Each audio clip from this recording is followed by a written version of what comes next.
Free school street, heart of the city, সেখানেই মাঝরাতে আগুন, দম বন্ধ হয়ে 9 জনের মৃত্যু। বেশিরভাগ কারা? বাংলাদেশি। কেউ এসেছিলেন চিকিৎসা করাতে, কেউ বা ব্যবসার কাজে। এই ফ্রি স্কুল স্ট্রিট চত্বরের হোটেলগুলোতে বাংলাদেশ থেকে অনেকেই এসে থাকেন। কিন্তু কেন বলুন তো? এর পেছনেও একটা গল্প আছে। দেখুন নিউজ 18 বাংলার স্পেশাল রিপোর্ট। শঙ্খ ঘোষের লেখা কবিতার ওই লাইনটা মনে আছে? এই কলকাতার মধ্যে আছে আর একটা কলকাতা। কলকাতাকে খুঁজতে আসলে বহু বছর ধরে ভিনদেশের নাগরিকরা আমাদের শহরে এসছেন। একটা সময় কলকাতার প্রাণকেন্দ্র ধর্মতলা চত্বরে হিপিদের খুব আনাগোনা ছিল। সময়ের সঙ্গে সেটা কিছুটা কমেছে, বা বলা ভালো অনেকটাই কমেছে, কিন্তু ভিনদেশি নাগরিকদের আনাগোনা কিন্তু কমেনি। আমাদের প্রতিবেশী দেশ বাংলাদেশের নাগরিকরা আমাদের এই ধর্মতলা চত্বরে এখনও আসেন। তার বিভিন্ন কারণ আছে। সেই কারণগুলো নিয়েই আপনাদের সঙ্গে আজকে কথা বলবো। কারণ যেই অগ্নিকাণ্ডের ঘটনা ঘটেছে মির্জা গালিব স্ট্রিটের হোটেলে, সেখানে যারা প্রাণ হারিয়েছেন তাদের মধ্যে কিন্তু বাংলাদেশিরা আছেন। এখন অনেকেই প্রশ্ন করেন যে এই বাংলাদেশিদের যাতায়াত আমাদের কলকাতার ধর্মতলা চত্বরের এই কয়েকটি জায়গা, মির্জা গালিব স্ট্রিট, সদর স্ট্রিট, মার্কুইন স্ট্রিট, এইগুলোয় বেশি কেন? সেটাই আজকে একটু তলিয়ে দেখা যাক।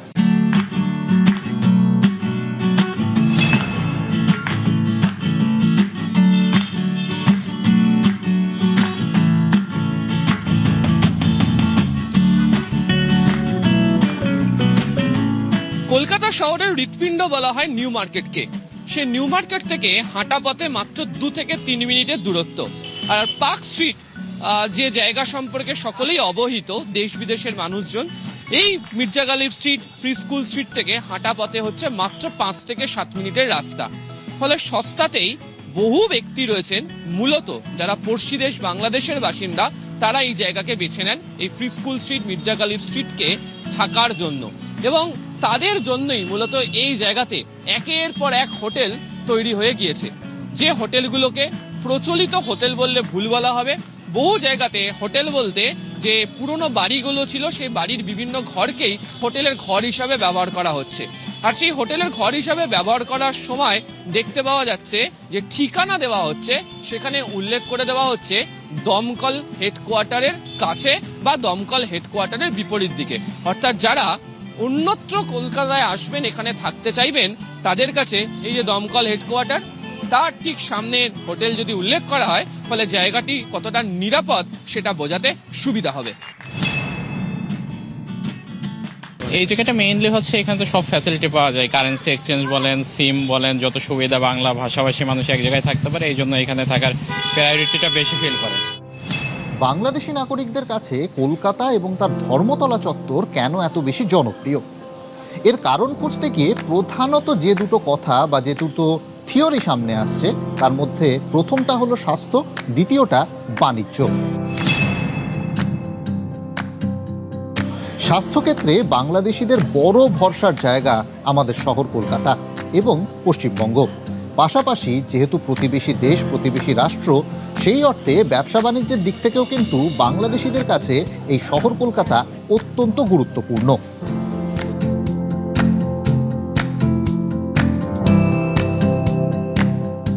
আমাদের ব্যবসা সমস্ত বাংলাদেশের ওপরেই নির্ভর করে। আগে ফরেনার আসতো খুব, এখন ফরেনার অতটা আসে না। এখন বাংলাদেশি নিয়েই আমাদের মোটামুটি ব্যবসা চলে, এখানে লোকাল কাস্টমার অতটা আসে না। আর পুরোটাই বাংলাদেশের ওপরে নির্ভর। এইখানে এলাকাটা হচ্ছে ওরা একটু কেনাকাটি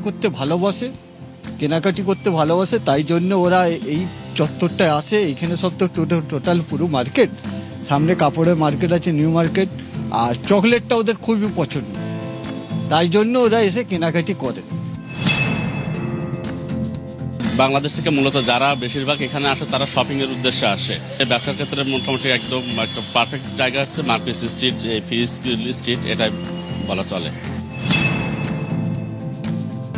চিকিৎসার জন্যই হোক আর ব্যবসা বাণিজ্যের জন্যই হোক, বিদেশ বিভুঁইয়ে এসে সবাই চান খরচটা একটু কম হলে মন্দ হয় না। আর সেই জন্যই ধর্মতলার এই চত্বরগুলো বাংলাদেশি নাগরিকদের কাছে সব থেকে বেশি জনপ্রিয়। এখানে খুব সস্তায় হোটেল পাওয়া যায়। কতটা সস্তা? একটা রেট বলি আপনাদের, শুনলে চমকে যেতে পারেন, ভাবতে পারেন যে যে এই কলকাতাতেও এত কম দামে হোটেল পাওয়া যায়? এই সমস্ত জায়গা, সদর স্ট্রিট, মার্কুইন স্ট্রিট কিংবা এই Mirza Ghalib Street, Free school Street, এখানে এমন অনেক হোটেল আছে যেখানে বেড পিছু ভাড়া দেওয়া হয়। সেই ভাড়া কত? যদি এসি বেড হয়, মানে একটা রুম, তার মধ্যে 5টা থেকে 6টা বেড থাকবে, সেখানে এসির ব্যবস্থা থাকবে, তাহলে বেড পিছু প্রতি রাতের ভাড়া হতে পারে খুব বেশি মেরে কেটে 250 টাকা। আর যদি নন এসি হয়, সেটাই হতে পারে 150 থেকে 100 টাকা। তাহলেই বুঝতে পারছেন কতটা সস্তায় এই গোটা কাজটা মিটিয়ে ফেলা যায়। অনেকেই বলতে পারেন শহর কলকাতা সব থেকে ভালো বেসরকারি হাসপাতালগুলো সাধারণত বাইপাসের ধারেই দেখা যায়। তাও কেন বাংলাদেশি বা বিদেশি নাগরিকদের কাছে এই ধর্মতলা চত্বর জনপ্রিয়? আসলে কলকাতার মধ্যমণি ধর্মতলা, এখান থেকে যে কোনো দিকে যে কোনো সময় যাওয়া যায়, যাতায়াতের সম্পূর্ণ ব্যবস্থা আছে। সেই জন্য বাইপাসের দিকে হাসপাতালে চিকিৎসা করালেও কলকাতার এই ধর্মতলার চত্বরের ছোট ছোট হোটেলগুলোয় থাকতেও বাংলাদেশিদের বা অন্য দেশের নাগরিকদেরও খুব একটা অসুবিধে হয় না। কলকাতায় কেন? এখানে ট্রিটমেন্টের জন্য আসছি। আচ্ছা, এক্ষেত্রে আপনারা যখন এখানে আসেন, এই এলাকাটাতেই আপনারা হোটেল নেন কেন? মানে এইখানে তো আপনার খাবার দাবার, তারপরে বাঙালি সব এইখানে আসে, তো যে কারণে এইখানে বাংলাদেশি খাবার দাবার পাওয়া যায়। জি জি এবং আপনারা হাসপাতালের জন্য বা মেডিকেল পারপাস জি এখানে এসেছেন। Medical purpose. এই জায়গাটা থাকতে ভালো লাগে? জি, কেন এখানে ভালো লাগে? সবাই বাঙালি আসে, তো সবাই আসে, দেখা যায় যে আসলে কারো না কারোর সাথে দেখা হইতেছে, যে কারণে এইখানেই পছন্দ। কলকাতাতে কেন?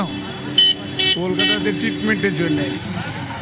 আচ্ছা, এই এলাকাতে কেন থাকেন? অন্যান্য জায়গাও তো আছে। এখানে সবাই আমাদের বাংলাদেশের লোক বেশি থাকে, তার জন্য হোটেল টোটেলগুলো ভালো সুযোগ সুবিধা বেশি, এর জন্য আমরা।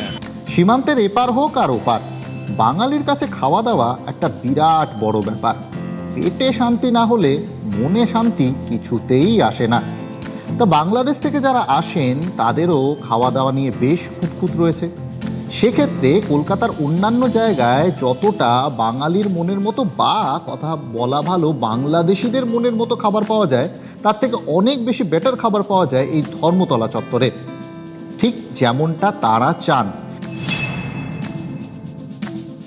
সদর স্ট্রিট, ফ্রি স্কুল স্ট্রিট সহ একাধিক জায়গাতে প্রচুর সংখ্যক বাংলাদেশি নাগরিকদেরই আনাগোনা থাকে, এবং যেহেতু তাদের সংখ্যা অনেকটা বেশি, ফলে এখানে যারা ব্যবসায়ীরা রয়েছেন তাদের পছন্দ মতো জিনিস রাখাও শুরু করে দেন। এমনকি যে খাবারের দোকানগুলি রয়েছে সেখানে যে ধরনের খাবার বিক্রি হয় সেটিও ভাবনা চিন্তা করে করা, যাতে বাংলাদেশি নাগরিকদের সহজেই পছন্দ হয়ে যায়। ফলে এই জায়গা কার্যত ভারতের মধ্যেও একটা মিনি বাংলাদেশের চেহারা নেয়। খাবার দাবার এখানে হোটেল ভালো ভালো আছে, মানে আমাদের মতনই খাওয়া যায়। খাওয়া দাওয়াটা মেইন, তারপর আপনার সিকিউরিটির ব্যাপারটা ভালো, আর এখানে আমাদের বাংলাদেশের লোকও বেশি পাওয়া যায় এখানে। আরও একটা বিষয় আছে, ধর্মতলা শহর কলকাতার প্রাণকেন্দ্র, সেটা আমি আপনি সবাই জানি। পাশাপাশি এই ধর্মতলা চত্বরের আশপাশেই কিন্তু রয়েছে অনেক মসজিদ, অর্থাৎ বাংলাদেশি নাগরিক, বাংলাদেশি মুসলমান নাগরিক যারা আসেন তাদের ধর্মাচরণের দিক থেকেও এই চত্বরে থাকাটা বেশ সুবিধাজনক। আমরা বরাবরই বাংলাদেশ থেকে আসে সমস্ত বাঙালিরা এখানেই থাকি। আর এইখানে থাকলে কেন থাকেন? কি লাভ? এইখানে থাকি একটাই কারণে, এইখানে থাকলে বাংলাদেশ একটা ফিল পাওয়া যায়, বাংলাদেশ একটা ফিল পাওয়া যায়, এই জন্য এই এরিয়াতেই থাকি। পাশাপাশি আরও কয়েকটা জিনিস মাথায় রাখা কিন্তু ভীষণ প্রয়োজন। মানি এক্সচেঞ্জ, অর্থাৎ বাংলাদেশের লোকেরা যখন ভারতে আসেন টাকা এক্সচেঞ্জ করতে হয়, ভারতীয় মুদ্রায় কারেন্সি কনভার্ট করতে হয়। সেই সুবিধাটা বাইপাসের দিকে যত না আছে তার থেকে অনেক বেশি আছে ধর্মতলা চত্বরে। আরও একটা সুবিধে, ট্যুর অ্যান্ড ট্রাভেলসের অফিস, ধর্মতলা বাস স্ট্যান্ড, এই সমস্ত কিছু এই গোটা অঞ্চলটাকে ঘিরে রয়েছে। বাংলাদেশ থেকে যে বাস আসে, মূলত শ্যামলী পরিবহনের বাস, তাও এই Mirza Ghalib Street, Free school Street চত্বর সেখানেই আসে, এবং দেখতে পাওয়া যাচ্ছে যে একাধিক যে বাংলাদেশের যে বাস তা এখানে এসে যাত্রীদেরকে নামিয়ে দিয়ে যায়। ফলে তারাও চান যেখানে এসে তারা পৌঁছচ্ছেন তার কাছাকাছি কোনো হোটেলকে বাছাই করে থাকতে, এবং এখানেই একাধিক খাবার দোকান, একাধিক পছন্দের পোশাকের দোকান বা অন্যান্য যে সামগ্রী তারা কিনতে চান তার সমস্ত কিছুই এখানে পাওয়া যায়। ফলে বেশি দূরে যেতে হবে না। আবারও বলছি, যেহেতু নিউ মার্কেটকে বলা হয় Kolkata heart of the city, ফলে তার কাছাকাছি থাকার জন্য এই জায়গাকেই বাংলাদেশি নাগরিকরা বাছাই করে নেন। প্রচুর বাংলাদেশি আসে? প্রচুর প্রচুর, এখানে তো বাংলাদেশি এরিয়া, এখানে প্রচুর হোটেল আছে, বাংলাদেশিরা আছে এখানে চিকিৎসা করার জন্য, মেডিকেল পারপাস। এই জায়গাটাকে বেছে নেয় কেন? এটা central Calcutta, easy access hospitals, airport, railway stations, আর বিভিন্ন বিভিন্ন মার্কেটিংয়ের জায়গা আছে, পাশে নিউ মার্কেট আছে, বড় বাজার আছে। ব্যবসা বাণিজ্যই যদি বাংলাদেশিদের আসার একমাত্র কারণ হয়, অর্থাৎ কেউ কেউ যদি শুধু ব্যবসার কাজে আসেন, স্বাস্থ্যটা তার কাছে কোনো ফ্যাক্টর না হয়, সেক্ষেত্রেও কিন্তু এই ধর্মতলা চত্বর সব থেকে বেশি প্রয়োজনীয় তাদের কাছে। তার কারণ এই ধর্মতলা চত্বরে নিউ মার্কেট, এই ধর্মতলা চত্বর থেকে একটুখানি এগিয়ে গেলেই বড়বাজার অঞ্চল, এই ধর্মতলা চত্বরেই রয়েছে ময়দান মার্কেটের মতো জায়গা, যেখান থেকে অনেক কম দামে বাংলাদেশি নাগরিকরা জিনিসপত্র, সেটা কাঁচামাল হতে পারে, পণ্য হতে পারে, সমস্তটা নিয়ে বা ব্যবসার ট্রেডটা করে থাকেন। একই সঙ্গে ওখান থেকেও বেশ কিছু মালপত্র নিয়ে তারা আসেন এই দিকে বা আমাদের এই সমস্ত বাজারে বিক্রি করতে। তাই সব মিলিয়ে আমদানি রফতানির এই যে ট্রেড ডিলটা চলে, সেই ট্রেড ডিলের জন্য আমাদের প্রাণকেন্দ্র বা আমাদের শহরের প্রাণকেন্দ্র এই ধর্মতলা চত্বর সব থেকে বেশি জনপ্রিয় বাংলাদেশিদের কাছে। হোটেল শিখা এনে মৃত্যুর লেলিহান শিখা, ধোঁয়ায় দমবন্ধ হয়ে 9 জনের মৃত্যু, আর তার মধ্যে 5 জন বাংলাদেশের নাগরিক। ফ্রি স্কুল স্ট্রিটের এই এলাকাটায় পুরনো কলকাতার একটা স্বাদগন্ধ আছে, কারণ এই জায়গা থেকে খুব ইজিলি অ্যাক্সেসেবল আরও অনেকগুলো গুরুত্বপূর্ণ জায়গা। হোটেল থেকে নিউ মার্কেট 550 মিটার, ধর্মতলা একদম কাছে। এই হোটেল থেকেই Dharmatala bus terminus 1 kilometre.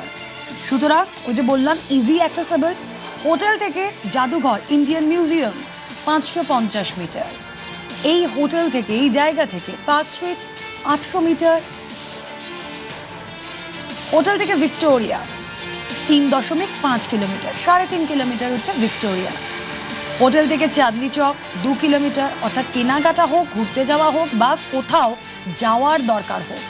Hotel থেকে Bangladesh deputy high commission 3 kilometre. Heart of the city, এখানে এই কারণেই এসে ভিড় করেন বিদেশিরা। হোটেল থেকে ইএম বাইপাস 7.5 কিলোমিটার। হোটেল থেকে আলিপুর চিড়িয়াখানা, ওই যে আবারও আসছে ওই প্রসঙ্গে, ঘুরতে যদি কেউ যেতে চান এখানে থেকে, সেটাও হচ্ছে 5 কিলোমিটারের মধ্যে। আর হোটেল থেকে বাবুঘাট 2.7 কিলোমিটার। হোটেল থেকে ময়দান 2.2 কিলোমিটারের দূরত্বে। এত কাছে সবকিছু, তাই মধ্য কলকাতার এই অঞ্চলেই থাকতে পছন্দ করেন বিদেশি নাগরিকরা। কিন্তু সেখানকার এক হোটেলেই ঘটে গেল এত বড় বিপর্যয়। ফিঙ্গার্স ক্রসড যে এই বেনিয়ম আর থাকবে না, পরিস্থিতি বদলাবে আগামী দিনে।